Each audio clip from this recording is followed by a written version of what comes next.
चलो आज स्टार्ट करिए सूक्ष्मकाय। तो पटल धरावती घणी सूक्ष्म पुटिकाओने सूक्ष्मकाय कहे छे। हवे आमां केवुं होय, जुदा जुदा कोषोनी अंदर वनस्पति कोषो प्राणी कोषोनी अंदर आवी नानी नानी कोथळीओ होय। आवी नानी नानी कोथळीओ होय जेने सूक्ष्मकाय कहेवाय। जो जेवी कोषनी जरूरियात ए मुजब दरेक कोष में आवी अलग अलग प्रकारनी सूक्ष्मकाय रचनाओं जोवा मळे छे, जे विविध प्रकारना उत्सेचको धरावे छे। वनस्पति अने प्राणी बंने कोषों में तेनी हाजरी होय छे। सूक्ष्मकायने साइटोसोम पण कहेवाय छे। वनस्पति अने प्राणी बंने कोषों में ते जोवा मळे अने एने साइटोसोम पण कहेवाय छे। मोटे भागे क्या सूक्ष्मकाय जोवा मळती होय तो पेरोक्सिसोम, એટલે નીટવાળા લેક્ચરમાં આની ચર્ચા કરી હતી, યાદ છે? એક અંગિકા કે જે ઓક્સિડેશન સંબંધિત ઉત્સેચકો ધરાવતી હોય અને એક નિપજ તરીકે પેરોક્સાઇડ બનાવતી હોય, યાદ આવ્યું? એવી જ ગ્લાયોક્સિઝોમ, ગ્લાયકોઝોમ્સ, હાઇડ્રોજીનોઝોમ્સ આવી અલગ અલગ સૂક્ષ્મકાય જોવા મળે। પૃષ્ઠવંશીઓમાં એટલે કે આપણા શરીરમાં યકૃત અને મૂત્રપિંડના કોષોમાં સૂક્ષ્મકાય આવેલી હોય છે। પૃષ્ઠવંશી એટલે આપણા શરીરની અંદર યકૃત અને મૂત્રપિંડમાં સૂક્ષ્મકાય આવેલી હોય છે। सूक्ष्मकाय चर्चा पूरी करी। अहींया जो चेप्टर है कोष अने कोषनी रचनाओं, आपणे चेप्टरनी शरूआत कणाभ सूत्रथी करी थी अने त्यार पछी एक पछी एक बधी ज अंगिकाओनो अभ्यास आपणे करता गया। आ बधी अंगिकाओ ए सुकोष केंद्री एटले के यूकेरियोटिक कोष में जोवा मळती अंगिकाओ हती, जेनी चर्चा आपणे करी दीधी। हवे चेप्टरनी शरूआत में आदि कोष केंद्री कोष अथवा प्रोकेरियोटिक कोष विशेनी माहिती आपेली छे, एनी चर्चा करिए। जो आदि कोष केंद्री कोषनी डिटेलिंग नी भाषा थोड़ीक टफ छे અને થોડીક લેન્ધી થિયરી છે, એટલે ચેપ્ટરની શરૂઆતમાં ટોપિક આવેલો હોવા છતાં પણ આપણે એને ચેપ્ટરના અંતે ચલાવીએ છીએ। રીઝન, આગળની બધી જે થિયરીઝ મેં શીખવાડી દીધી, કણાભ સૂત્ર, હરિતકણ, અંતઃકોષ રસજાળ, એ બધી તમને આવડી ગઈ। એટલે કે 80% ચેપ્ટર, 85% ચેપ્ટર તમને આવડી ગયું। મતલબ તમારી અંદર એક કોન્ફિડન્સ હશે અને કોન્ફિડન્સ હોવાના લીધે આ થિયરી અઘરી હોવા છતાં પણ તમને એ સમજવામાં સરળતા રહેશે। જો શરૂઆતમાં જ આદિ કોષ કેન્દ્રી કોષ ચલાવી દીધું હોત તો તમને અઘરું લાગત, જેની ઇફેક્ટ આખા ચેપ્ટર પર થાત। ઓકે, નાઉ વી સ્ટાર્ટ આદિ કોષ કેન્દ્રી કોષો। બેક્ટેરિયા, નીલહરિત લીલ, माइकोप्लाज्मा, पीपीएलओ ए टूकू नाम से, डिटेल नाम थाय प्लूरो न्यूमोनिया। न्यूमोनिया ना स्पेलिंग नी शुरुआत पी थी थाय, आ याद राखजो। Pleuro pneumonia like organism, pleuro pneumonia like organism वगैरह विविध प्रकारना आदि कोष केंद्री कोषो छे। जो आदि कोष केंद्री कोष एटले शुं, पहला ए समझी लो।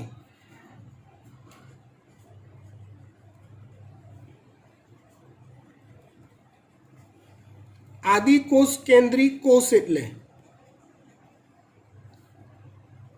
जे कोषो प्राथमिक कक्षानुं કોષ કેન્દ્ર ધરાવતા હોય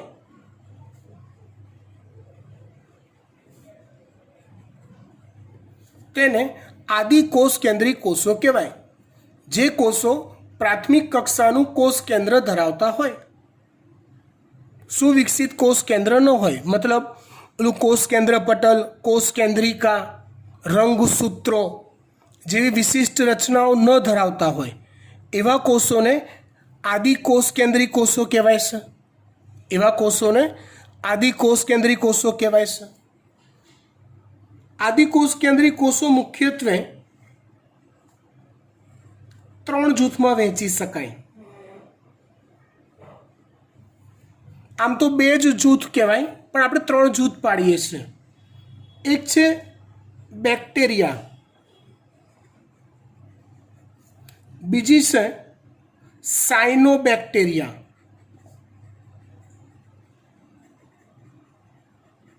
અને ત્રીજા છે માઇકોપ્લાઝમા. આ 3 પૈકી માઇકોપ્લાઝમા એ સૌથી નાનું કદ ધરાવે છે. આ બંને કદમાં મોટા હોય છે.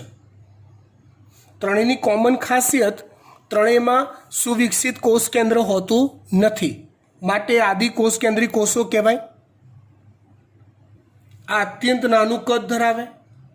બેક્ટેરિયા અને સાયનોબેક્ટેરિયા પૈકી સાયનોબેક્ટેરિયા જે છે એને આપણે નીલ હરિત લીલ કહીએ છીએ, કે જે સ્વયંપોષી હોય છે.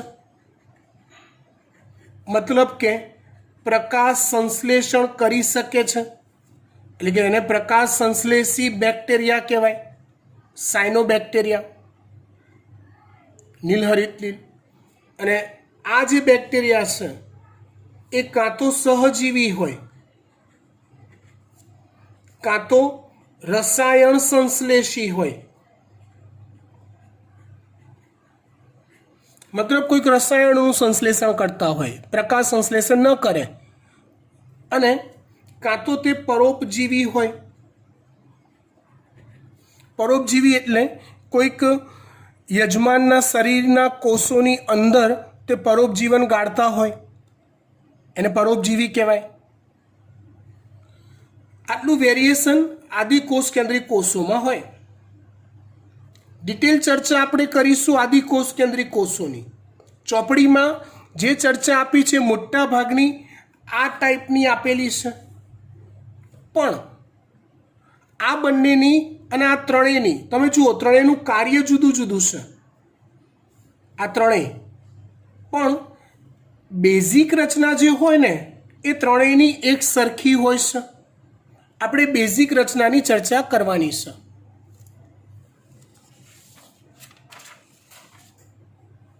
તેઓ કદમાં નાના હોય છે. સુકોષ કેન્દ્રી કોષ કરતાં ઝડપથી વિભાજન પામે છે.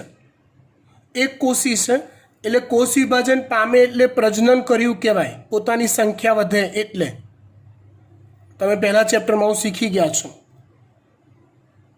એનું કોષ વિભાજન પામવાની ક્ષમતા સુકોષ કેન્દ્રી કોષો કરતાં સરળ છે, એટલે જલ્દી થઈ જાય છે. નેચરલ છે ને, કોષ જેટલો જટિલ એટલું કોષ વિભાજન પામતા વાર લાગે, અને કોષ જેટલો સરળ એટલું કોષ વિભાજન ઝડપથી થાય. આદિકોષ કેન્દ્રી કોષોના કદ અને આકારમાં વિવિધતા ધરાવે છે, જોવા મળે છે. હવે બેક્ટેરિયાના મુખ્ય 4 આકાર હોય છે. અલગ અલગ 4 આકારના હોય બેક્ટેરિયા, જેને આધારે તેના પ્રકાર પડે છે. કયા કયા પ્રકાર પડે? દંડાણુ. જો એક પ્રકાર છે દંડાણુ, જે આકાર આવો સળી જેવો અથવા દંડા જેવો હોય, તેને દંડાણુ કહેવાય. અંગ્રેજીમાં એને બેસિલસ કહેવાય. અંગ્રેજીમાં એને શું કહેવાય? બેસિલસ. કેવો આકાર? સળી જેવો. બીજો પ્રકાર છે કોક્સ, એટલે ગોલાણું. ગોલાણુ જેવા ગોળાકાર હોય, બેક્ટેરિયા જે ગોળાકાર હોય જેને કોક્સ કહેવાય છે, ગોળ આકાર હોય. વિબ્રિયો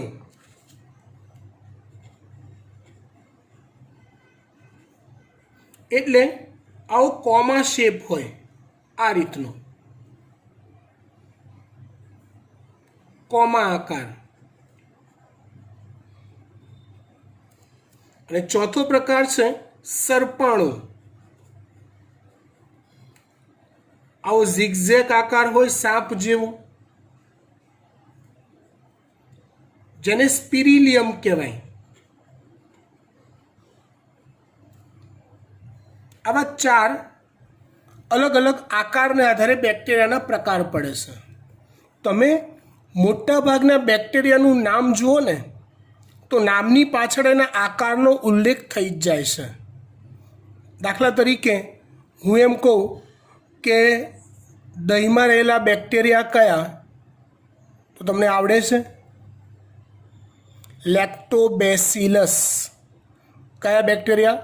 લેક્ટોબેસિલસ.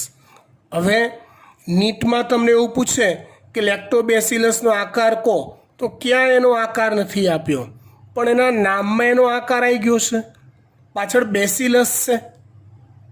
હા, અને માટે કેવા કહેવાય? સળી જેવો આકાર થયો એનો. ખબર પડી વાત? હા કે ના? ઓકે. એવી રીતે બેક્ટેરિયાના નામની પાછળ મોટે ભાગે એનો આકારનો ઉલ્લેખ કરેલો હોય છે. 4 આકાર હોય, એના આધારે 4 પ્રકાર કહેવાય: બેસિલસ દંડાણુ, કોક્સ ગોલાણુ, વિબ્રિયો કોમા આકારના, સ્પાઇરિલિયમ સર્પાકાર. આદિકોષ કેન્દ્રી કોષોનું કાર્ય અને આકાર વિભિન્ન હોવા છતાં, જુદા જુદા હોવા છતાં મૂળભૂત રચના એક સમાન હોય છે. જે રચનાની દ્રષ્ટિએ બેઝિક રચના જોઈએ તો એક સમાન હોય છે. એટલે આપણે એ બેઝિક રચનાનો અભ્યાસ કરવાનો છે. જો એ રચના ખૂબ લાંબી છે, આખી એક સાથે પરીક્ષામાં નહીં જ પૂછાય. અને હું પણ એવો આગ્રહ રાખું કે તમે પણ આ થિયરીને ટુકડા ટુકડામાં તૈયાર કરો. બરાબર, 2 કે 3 ટુકડામાં વહેંચી દો અને એ 3 ટુકડામાં થિયરી તૈયાર કરશો તો ઝડપથી તૈયાર થશે. એક સાથે કરવા જશો તો લોચા પડશે. હા, આખી તૈયાર થઈ જાય પછી છેલ્લે એકવાર એક સાથે મોઢે લખી કાઢવાની, બાકી તૈયાર કરવાની ટુકડા ટુકડામાં. આદિકોષ કેન્દ્રી કોષોમાં આગળ વધીએ આપણે.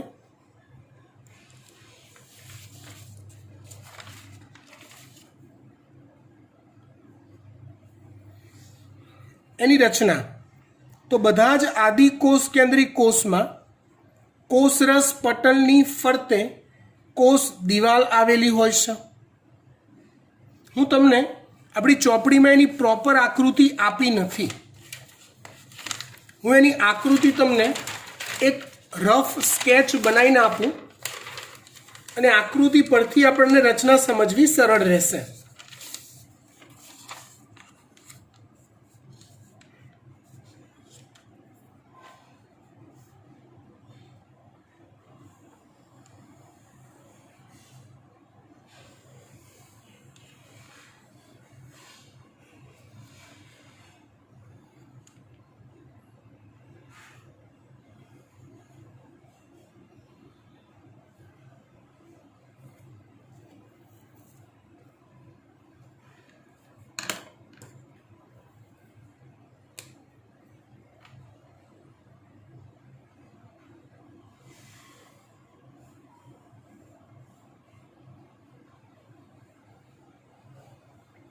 ધ્યાન આપજો.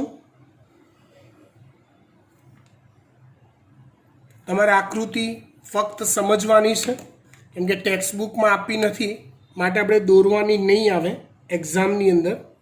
પણ થિયરી સમજવા માટે આકૃતિ આવડવી અનિવાર્ય છે.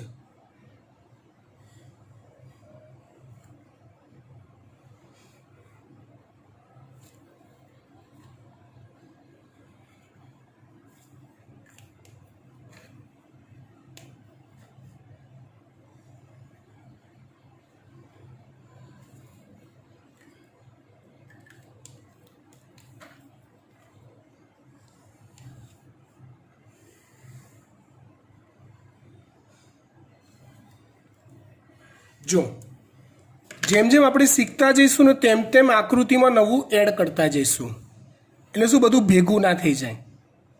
જો અહીંયા તમને એવું કીધું છે, જો મેં દોરી છે ને તો ટોટલ બહારથી આખો બ્લેક ભાગ છે એવું ધારી લો, આખો બ્લેક. પણ ઓલું ખબર છે કણાપ સૂત્રમાં આપણે આવું કટ કર્યું હતું, કટ કરીને ઉપરનું પડખું કાઢી નાખ્યું હતું અંદરની રચનાઓ જોવા માટે. તો આ એવું કરેલું છે એમ માની લો. તો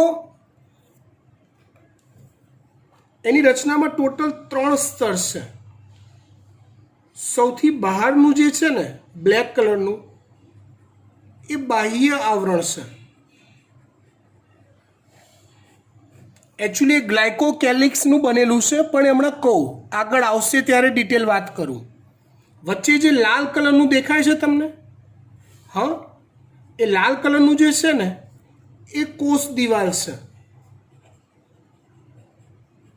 ને સૌથી અંદર તમે જુઓ તો ગ્રીન કલરનું છે લેયર, એ કોષરસ પટલ છે.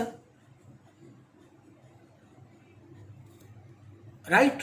હાલ મેં ખાલી 3 લેયર જ શીખવાડ્યા. એની દિવાલ જાડી હોય, 3 લેયરની હોય. સૌથી બહાર બાહ્ય આવરણ, વચ્ચે કોષ દિવાલ અને સૌથી અંદર હોય કોષરસ પટલ. દિવાલની વાત કરી ખાલી. ઓકે, અહીંયા વાત કરીએ, પાછા આવી જઈએ કે બધા જ આદિ કોષ કેન્દ્રી કોષમાં કોષરસ પટલની ફરતે કોષ દિવાલ આવેલી હોય છે. મતલબ આ ગ્રીન કલરનું લેયર છે કોષરસ પટલ છે, એની ફરતે મતલબ એની બહાર કોષ દિવાલ આવેલી હોય છે. હા, આ વાક્ય ખબર પડી ગઈ આપણને. ડન. કોષ દિવાલની અંદર આવેલું તરલ આધારક દ્રવ્ય કોષરસ કહેવાય છે. જો કોષ દિવાલ નિર્જીવ રચના છે. જ્યારે આપણે પ્રાણી કોષોની કોષ દિવાલ ચલાવીને ત્યારે વાત કરી હતી કે કોષ દિવાલ એ નિર્જીવ રચના છે. એ લાલ કલરની કોષ દિવાલ જે છે ને એની અંદર આવેલું જેટલું પણ છે એ બધું કોષરસ કહેવાય છે. અંદર આવેલી બધી રચનાઓને શું કહેવાય છે? કોષરસ કહેવાય છે. ડન. તેઓમાં સ્પષ્ટ કોષ કેન્દ્રનો અભાવ હોય છે. કોષ કેન્દ્ર સ્પષ્ટ નથી, મતલબ કોષ કેન્દ્ર પટલ, કોષ કેન્દ્રિકા, રંગસૂત્રો આવી વિશિષ્ટ રચનાઓ નથી હોતી. કોષ કેન્દ્ર સ્પષ્ટ હોતું નથી. આનુવંશિક દ્રવ્ય મતલબ કે ડીએનએ, જનીન દ્રવ્ય જેને કહેવાય, એ કોષ કેન્દ્ર પટલથી આવૃત હોતું નથી. એટલે કે કોષ કેન્દ્ર પટલનો અભાવ હોય છે એવું કહેવાય. મતલબ એના કોષમાં આ રીતે આનુવંશિક દ્રવ્ય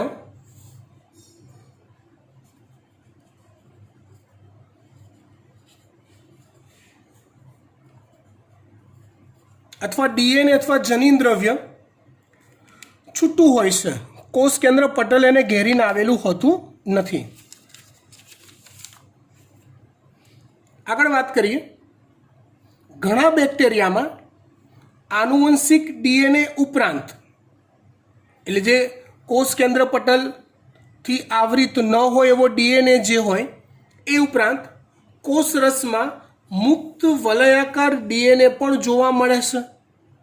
કોષરસમાં મુક્ત વલયાકાર ડીએનએ પણ જોવા મળે છે. એટલે આ કોષરસમાં આવા બીજા રાઉન્ડ શેપના વલયાકાર ડીએનએ પણ જોવા મળે છે. આ ડીએનએને પ્લાઝમિડ કહેવાય છે. જેમ આપણે આપણા કોષો યાદ કરો તો ઓલું કોષ કેન્દ્રની અંદર રંગસૂત્ર દ્રવ્ય અથવા જનીન દ્રવ્ય હતું. એ ઉપરાંત યાદ કરો કણાપ સૂત્ર, હરિતકણ વગેરે અંગિકાઓના આધારકમાં પણ જનીન દ્રવ્ય હતું. અહીંયા એવું કોષ કેન્દ્રીય જનીન દ્રવ્ય, આનુવંશિક દ્રવ્ય જે છે મેન, એ સિવાય કોષરસમાં મુક્ત વલયાકાર ડીએનએ આવેલા છે, જેને શું કહેવાય છે? પ્લાઝમિડ કહેવાય છે.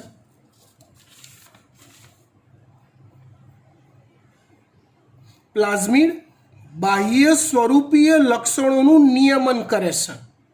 પ્લાઝમિડ બાહ્ય સ્વરૂપીય લક્ષણોનું નિયમન કરે છે. ફરીવાર આ વાક્ય વાંચું. પ્લાઝમિડ બાહ્ય સ્વરૂપીય લક્ષણોનું નિયમન કરે છે. દાખલા તરીકે પ્રતિજૈવિક દ્રવ્યો સામે પ્રતિરોધ. ખબર પડી નહીં? ડોન્ટ વરી, પાડી દઈએ. જો હું વાક્ય ફરીવાર લખું છું. પ્લાઝમિડ કેટલાક બાહ્ય સ્વરૂપીય લક્ષણોનું નિયમન કરે છે. દાખલા તરીકે પ્રતિજૈવિક દ્રવ્યોનો પ્રતિરોધ. જો પ્રતિજૈવિક દ્રવ્યો એટલે થાય એન્ટીબાયોટિક.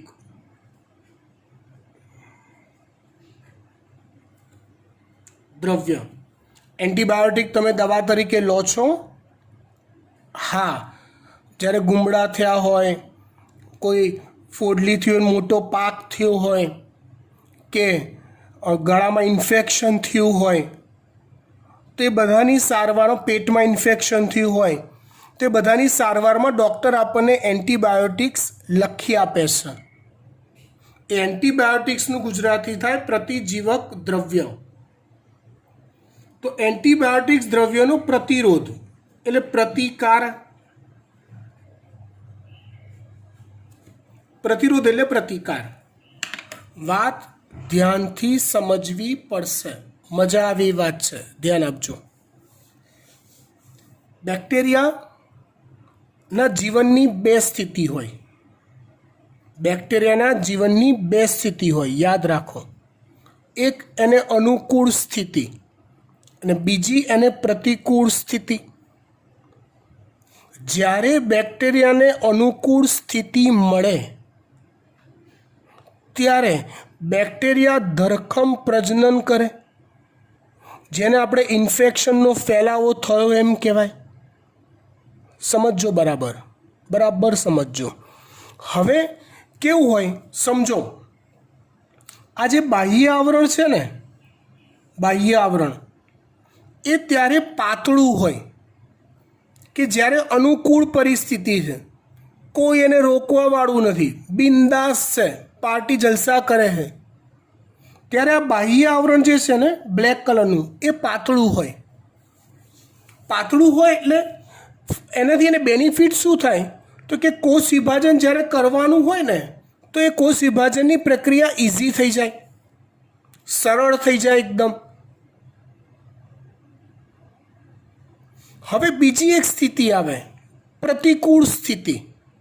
મતલબ બાહ્ય પર્યાવરણ બેક્ટેરિયાને અનુકૂલિત નથી.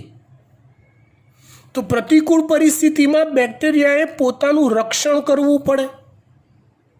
પ્રતિકૂળ પરિસ્થિતિમાં શું કરવું પડે? બેક્ટેરિયાએ પોતાનું રક્ષણ કરવું પડે. અહીંયા એવી પ્રતિકૂળ પરિસ્થિતિનું ઉદાહરણ આપ્યું છે એન્ટીબાયોટિક. તમને ગળામાં ઇન્ફેક્શન છે, ઠો ઠો ઠો ઠો થયા કરે છે, ઉધરસ મટતી નથી. તમે ડૉક્ટર પાસે ગયા, ડૉક્ટરે એન્ટીબાયોટિક લખી આપી. તો એન્ટીબાયોટિક એ કોના માટે છે? તો તમે કહેશો બેક્ટેરિયાને મારવા માટે છે. જેનું ઇન્ફેક્શન આપણને થયું છે એને મારવા માટે છે. એને મારવા માટે હોય એટલે એ દ્રવ્ય આના માટે કેવું હોય? નુકસાન કરતા હોય. એટલે એ દ્રવ્યવાળી પરિસ્થિતિ એ બેક્ટેરિયા માટે કેવી કહેવાય? પ્રતિકૂળ કહેવાય.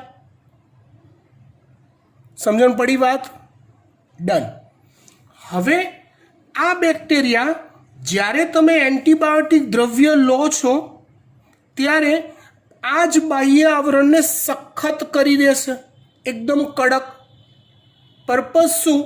બહારથી જે એન્ટીબાયોટિક દ્રવ્ય છે એની કોષને નુકસાન ન થાય, કેમ કે આ તો ફાઇટિંગ છે ને, એને બી પોતાનું રક્ષણ કરવાનો હક છે.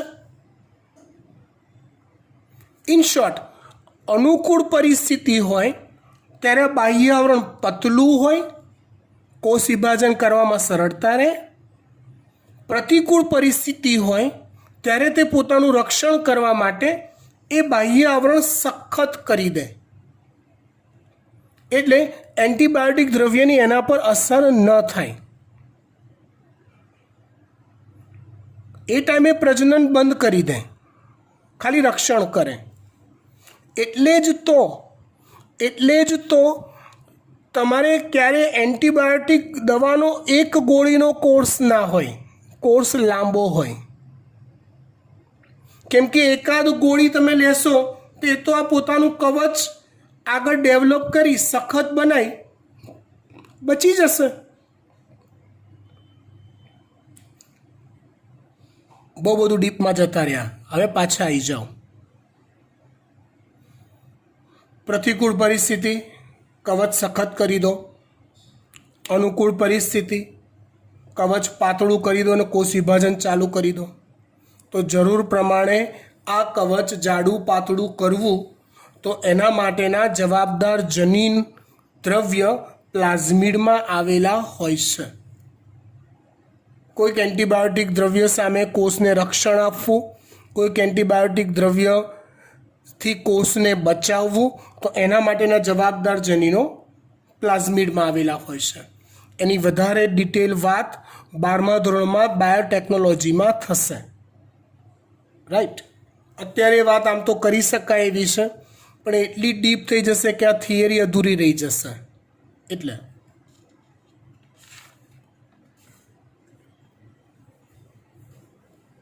પ્લાઝમિડ બાહ્ય સ્વરૂપીય લક્ષણોનું નિયમન કરે છે. દાખલા તરીકે પ્રતિજૈવિક દ્રવ્યો સામે પ્રતિરોધ. પ્લાઝમિડ પડજાત ડીએનએ સાથેના રૂપાંતરણને સંચાલિત કરે છે. બીજો ડેન્જર વાક્ય આવ્યું પ્લાઝમિડનું.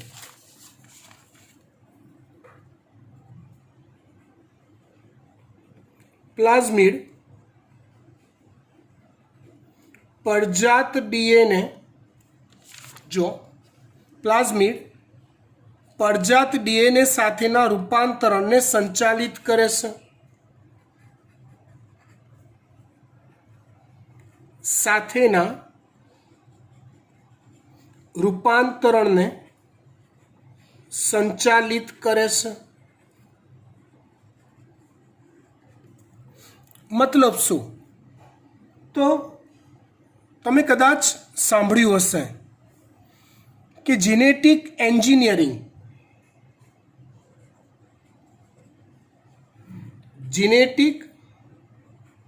એન્જિનિયરિંગ માં એક કરતાં વધુ સજીવોના જનીનોને ભેગા કરવામાં આવે છે. એક કરતાં વધુ સજીવોના જનીન દ્રવ્યને ભેગા કરવામાં આવે છે.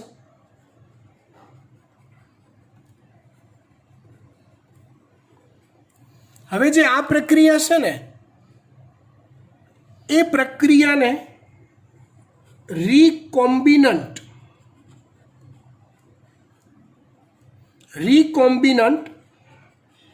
ડીએનએ ટેકનોલોજી કહેવાય છે. શું કહેવાય છે? રીકોમ્બિનન્ટ ડીએનએ ટેકનોલોજી.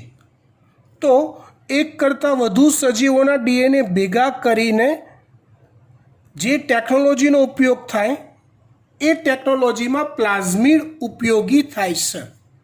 આ મનુષ્ય દ્વારા ઉપયોગ કરાતો પ્લાઝમિડનો કૃત્રિમ ઉપયોગ થયો કહેવાય.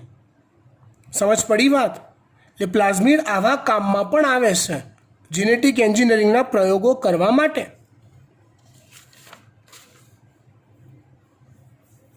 ચાલો, આદિકોષ કેન્દ્રી કોષમાં રિબોઝોમ સિવાયની અંગિકાઓનો અભાવ હોય છે. ખાલી રિબોઝોમ એક જ અંગિકા હોય, બીજી કોઈ અંગિકા હોતી નથી એની અંદર. તેની જગ્યાએ તેઓમાં કોષરસ પટલમાંથી વિભાજિત થયેલ વિશિષ્ટ રચના મેસોઝોમ્સ જોવા મળે છે. આ રીતે એના કોષરસ પટલ, જો આકૃતિમાં ગ્રીન કલરનું છે એ કોષરસ પટલ છે, તો એમાંથી અંદરની તરફ અંતર્વલન પામેલી, જો આવા બે શબ્દ હોય, અંતર્વલન અને બહિર્વલન. ધારો કે આ હું કોષરસ પટલ લઉં, એમાંથી કોઈ પ્રવર્ધ અંદરની તરફ લંબાયેલો હોય તો એને અંતર્વલન કહેવાય, અને જો કોઈ પ્રવર્ધ બહારની તરફ લંબાયેલો હોય તો એને બહિર્વલન કહેવાય. અહીંયા પ્રવર્ધ કોષરસ તરફ લંબાયેલો હોય છે. આવા અલગ અલગ ટાઈપના પ્રવર્ધો લંબાય જે મેસોઝોમ્સ કહેવાય છે. શું કહેવાય છે એને? મેસોઝોમ્સ. મતલબ શું? તો કે સુકોષ કેન્દ્રી કોષમાં, આપણા કોષમાં વિવિધ કાર્ય કરવા માટે વિવિધ અંગિકાઓ હોય છે. આદિકોષ કેન્દ્રી કોષમાં ખાલી રિબોઝોમ અંગિકા હોય છે. આદિકોષ કેન્દ્રી કોષમાં ખાલી કઈ અંગિકાઓ હોય છે? તો કે રિબોઝોમ્સ જ હોય છે. રિબોઝોમ્સ એટલે કયું કાર્ય? તો કે પ્રોટીન સંશ્લેષણનું કાર્ય. તો એ પ્રોટીન સંશ્લેષણના કાર્ય સિવાયના કાર્યો કેવી રીતે કરવા યાર? એની અંગિકાઓ તો છે નહીં આપણી પાસે. તો કે ચિંતા ના કરો, ભગવાને, ઈશ્વરે એને મેસોઝોમ્સ નામની રચના આપેલી છે. આ રચના વિવિધ પ્રકારના કાર્યોમાં એને મદદરૂપ થાય છે.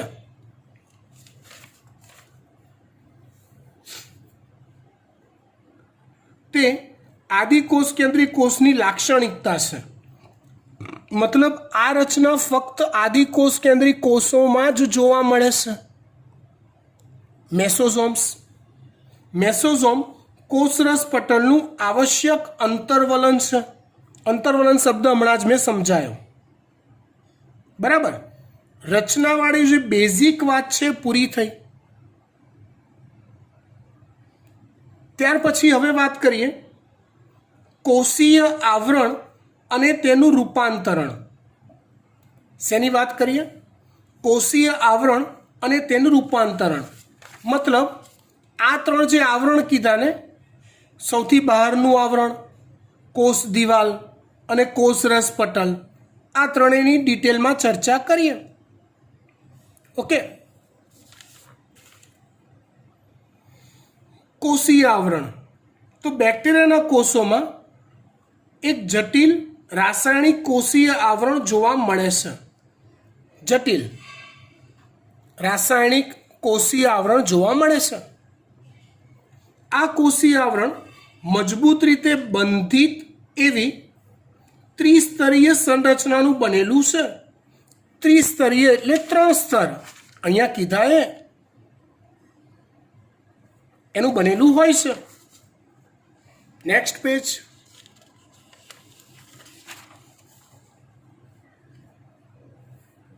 જેમાં સૌથી બહારનું ગ્લાયકોકેલિક્સ હોય, એટલે બહારનું જે બાહ્ય આવરણ જે છે આ રહ્યું બ્લેક કલરનું, એ ગ્લાયકોકેલિક્સ કહેવાય છે.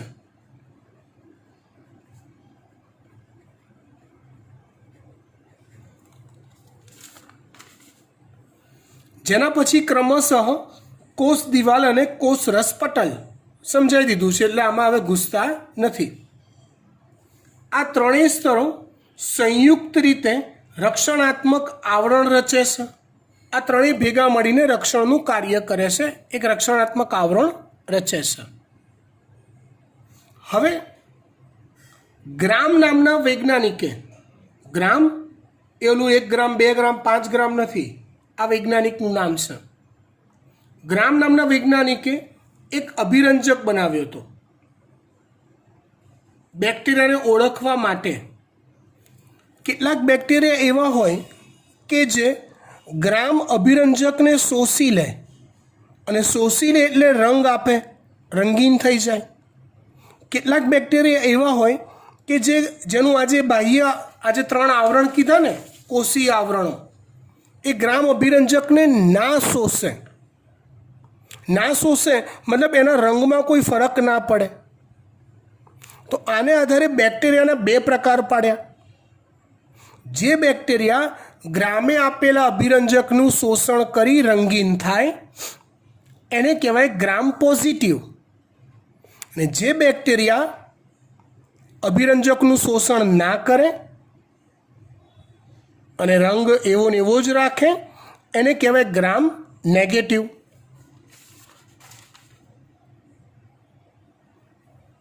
ગ્રામ દ્વારા બનાવવામાં આવેલા અભિરંજકની અભિરંજન ક્ષમતાને આધારે બેક્ટેરિયાને 2 જૂથમાં વહેંચી શકાય.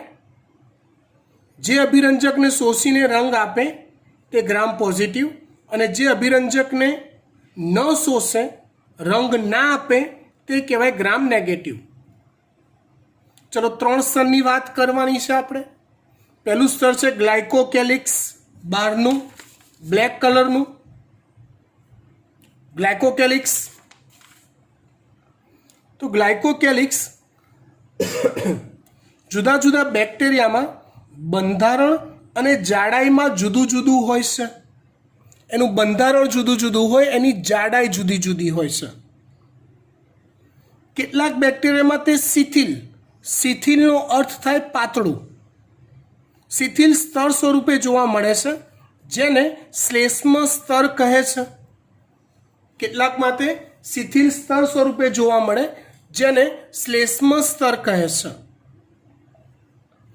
કેટલાક બેક્ટેરિયામાં આ સ્તર જાડું અને મજબૂત હોય છે, તેને કેપ્સ્યુલ કહે છે.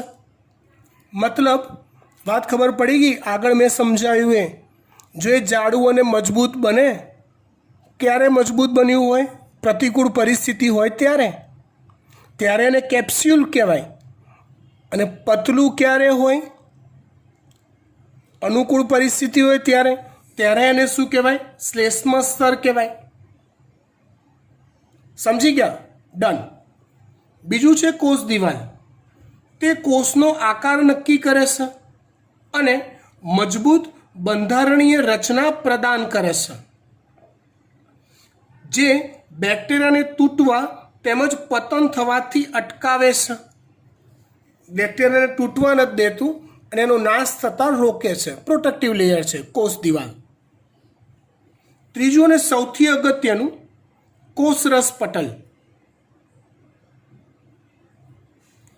કોષરસ પટલ તે અર્ધ પ્રવેશશીલ પ્રકૃતિ ધરાવે છે. મતલબ સુકોષ કેન્દ્રીયોનું જેવું કોષ કેન્દ્ર પટલ હતું એવું જ આ છે. અર્ધ પ્રવેશશીલ પ્રકૃતિ ધરાવતું હોય એવું. અર્ધ પ્રવેશશીલ પ્રકૃતિ ભૂલી ગયા હોય તો ફરીવાર યાદ કરાવી દઉં.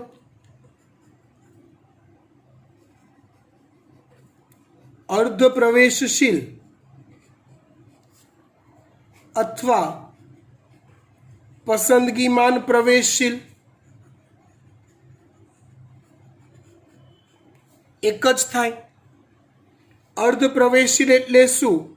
તો એની પ્યોર ડેફિનેશન એવી થાય, એવું પટલ કે જેમાંથી દ્રાવકના અણુઓ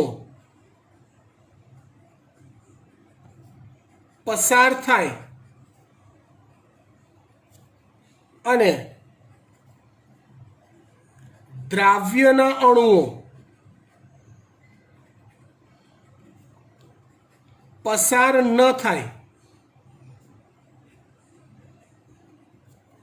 દ્રાવણ હોય, ખાંડનું દ્રાવણ, તેમાં દ્રાવક કોણ? પાણી. દ્રાવ્ય કોણ? ખાંડના અણુ. તો પાણીના અણુઓ પસાર થાય, દ્રાવ્યના અણુઓ પસાર ન થાય. પસંદગીમાન પ્રવેશશીલ પટલ આનો જ એક પ્રકાર છે, જેમાં શું થાય? તો એમાં દ્રાવક પસાર થાય, પસંદગી પામેલા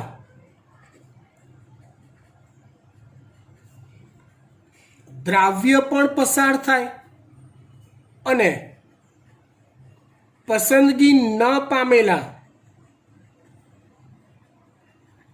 દ્રાવ્ય પસાર ન થાય. ઇન શોર્ટ, આ એક એવું અર્ધપ્રવેશીલ પટલ કહેવાય કે જે જરૂર પડે તો દ્રાવ્યને જરૂરિયાત મુજબના દ્રાવ્યની અવરજવર થવા દેશે. આદિકોષ કેન્દ્રી કોષનું કોષરસ પટલ આવું જ એક પટલ છે. બાહ્ય પર્યાવરણ સાથે સંપર્કમાં રહે છે દ્રવ્યોની અવરજવર માટે. બંધારણની દ્રષ્ટિએ સુકોષ કેન્દ્રીના કોષરસ પટલ જેવું જ હોય છે. હમણાં કીધું એમ સુકોષ કેન્દ્રીનું કોષરસ પટલ યાદ છે, ફોસ્ફોલિપિડનું બનેલું હોય એવું જ હોય. આ એક વિશિષ્ટ પટલમય રચના મેસોઝોમ્સ કે જે કોષમાં કોષરસ પટલના વિસ્તૃતીકરણથી નિર્માણ પામે છે.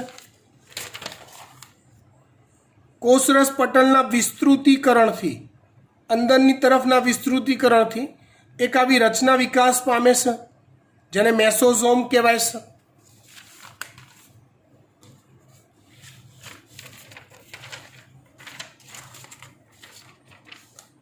નેક્સ્ટ પેજ પર જઈએ. આ રચનાઓ એટલે કે મેસોઝોમ્સ પુટિકાઓ, નલિકાઓ અને પટલિકાઓ સ્વરૂપે હોય છે.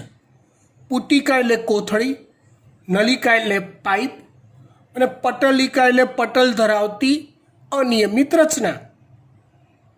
પુટિકા કોથળી, પાઇપ નલિકા જેવી અને પટલ ધરાવતી કોથળીઓ સ્વરૂપે હોય છે. તે કોષ દિવાલના નિર્માણ, જો એ કેટલા કાર્યો કરે છે મેસોઝોમ સમજો. કોષ દિવાલના નિર્માણ, ડીએનએનું સ્વયંજનન, તમે સમજો કોષ વિભાજન કરવું હોય, એકમાંથી 2 બેક્ટેરિયા બનાવવા હોય તો ડીએનએનું સ્વયંજનન થવું જરૂરી છે. તો એની જવાબદારી પણ એના માથે છે. કોના? મેસોઝોમના. અને બાળકોષોમાં એ ડીએનએનું વિતરણમાં એ મદદરૂપ થાય છે. કોણ? મેસોઝોમ. તે કોષીય શ્વસન જે આપણામાં સુકોષ કેન્દ્રી કોષોમાં કણાભ સૂત્ર દ્વારા થાય, અહીંયા એ કામ બી મેસોઝોમ કરે છે. સ્ત્રાવી પ્રક્રિયાઓ, કોઈ દ્રવ્યનો સ્ત્રાવ કરવો, કોષરસ પટલના સપાટી વિસ્તાર અને ઉત્સેચક માત્રાને વધારવામાં મદદરૂપ થાય છે. મતલબ કોષરસ પટલમાં એની સપાટીને વિસ્તારવી કાં તો એમાંથી ઉત્સેચકોનો સ્ત્રાવ કરવાનો હોય તો એ પ્રક્રિયાને પણ એ વધારવામાં મદદરૂપ થાય છે. આ કોના કાર્યો કીધા? મેસોઝોમના. શું કીધા? તો જો સૌથી પહેલાં મેસોઝોમ કોને કહેવાય? તો એક વિશિષ્ટ પટલમય રચના છે મેસોઝોમ. આ રચના કયા સ્વરૂપે હોય? પુટિકાઓ, નલિકાઓ અને પટલિકાઓ સ્વરૂપે હોય છે. આટલા કાર્યો કરે છે. કોષ દિવાલ નિર્માણ, ડીએનએનું સ્વયંજનન, બાળકોષોમાં એ નવા ડીએનએનું વિતરણ કરવું, કોષીય શ્વસન, સ્ત્રાવી પ્રક્રિયાઓ અને કોષરસ પટલના સપાટીનો વિસ્તાર કરવો અને ઉત્સેચકોની માત્રાને વધારવી જેવા કાર્યોમાં મેસોઝોમ સંકળાય છે. ઓકે. કેટલાક બેક્ટેરિયામાં કોષરસ પટલમાંથી વિસ્તૃતીકરણ પામેલી આવી રચના રંજક દ્રવ્યો ધરાવતી હોય છે. આવા રંજક દ્રવ્યો કોની અંદર હશે? યાદ કરો, શરૂઆતમાં જ મેં તમને કીધું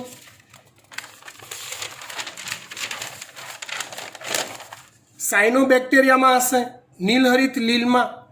ઓકે, જેને ક્રોમેટોફોર કહે છે. શું કહે છે એને? ક્રોમેટોફોર કહે છે. ત્યાર પછી વાત કરીએ કોષીય ઉપાંગો. જો આખો ટોપિક લેન્ધી છે, 3 થિયરી ભેગી છે, લેક્ચર લાંબો થશે, તમારે બ્રેક પાડીને જોવું હોય તો છૂટ છે.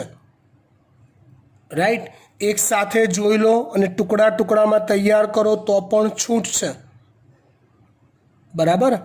એક સાથે આખું જોઈને આખું તૈયાર કરવું શક્ય નથી. ટફ ટાસ્ક છે એવું આ. હા, કોષીય ઉપાંગો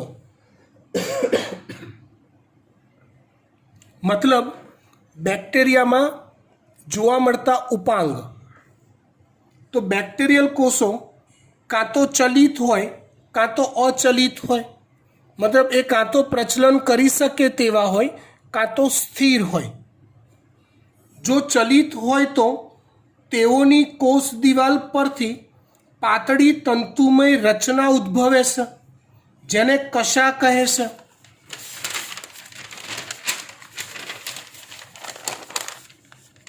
ચલિત હોય તો એની કોષ દિવાલમાંથી, લાલ કલરની કોષ દિવાલમાંથી આવી પાતળી તંતુમય રચના ઉદ્ભવે છે. આવી જેને કશા કહેવાય છે. શું કહેવાય છે એને? કશા.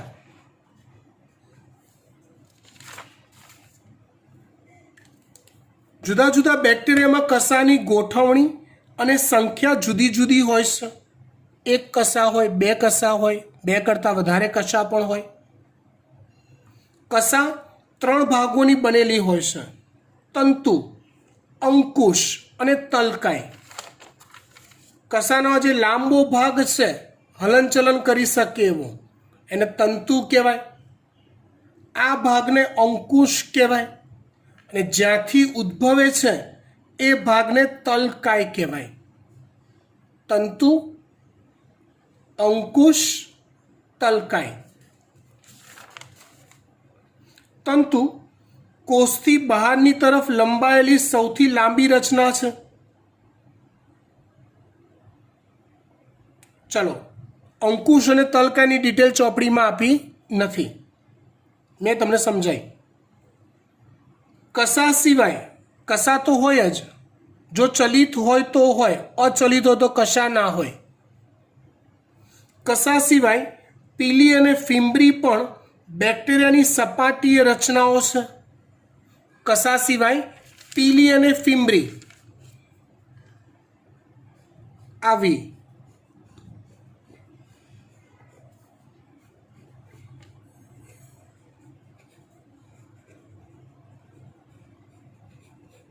બીજી સપાટી રચનાઓ જોવા મળે છે.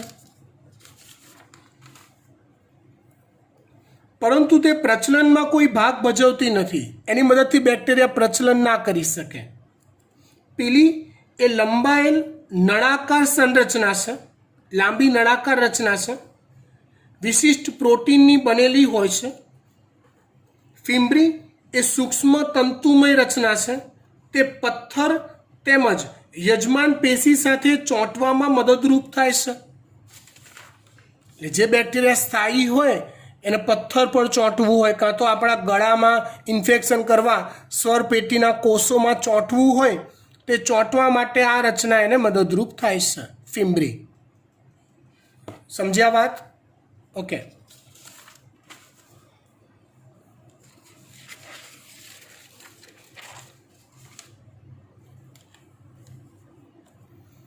ચલો, ત્યાર પછી એમાં આવેલા રિબોઝોમ્સ.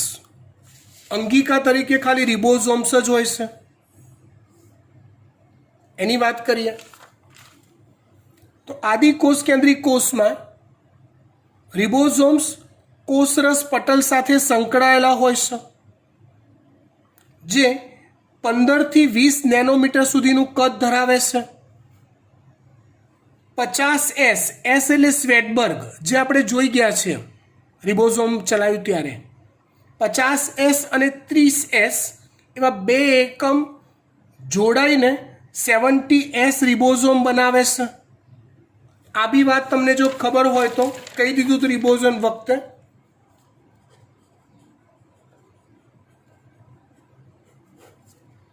તો 50S ભાગ હોય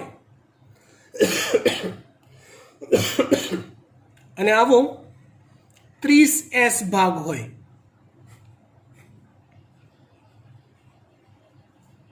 અને અહીંથી આ છે 30S ભાગ. આ પણ એ બંને ઓવરલેપ થયેલા હોય એટલે ટોટલ 50 અને 30 80ની જગ્યાએ ટોટલ કેટલું થાય તો કે 70s થાય.